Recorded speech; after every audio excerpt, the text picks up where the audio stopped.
Hi అండి. వాళ్ళేమనుకుంటారో వీళ్ళేమనుకుంటారు అనుకుంటూ పోతే సగం జీవితం అయిపోతుంది. అసలు నువ్వేమనుకుంటున్నావు? అది నువ్వే మొదలుపెట్టు. కనీసం ఏదో ఒకటైనా అవుతుంది. రూపాయి పేదోడి దగ్గరకు రాదు, మధ్యతరగతి వారి దగ్గరున్నా మిగలదు, ఉన్నోడి దగ్గర ఉన్నా దానికి విలువ ఉండదు. తెలియనిది అడిగితే నిన్ను చూసి నవ్వే నవ్వులు ఆ క్షణం వరకే. జీవితాంతం అజ్ఞానంతో మిగిలే కంటే ఎవరు నవ్వినా సరే నీకు తెలియనివి అడిగి వివేకిగా మారడం ఎంతో ఉత్తమం. ఆకాశంలోకి ఎగరాలి అనుకోవడం ఆశ, ఆకాశం కన్నా ఎత్తుకు ఎగరాలి అనుకోవడం అత్యాశ.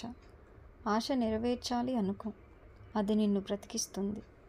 అత్యాశ నెరవేర్చాలి అనుకుంటే అది బ్రతుకుతూ నిన్ను చంపేస్తుంది.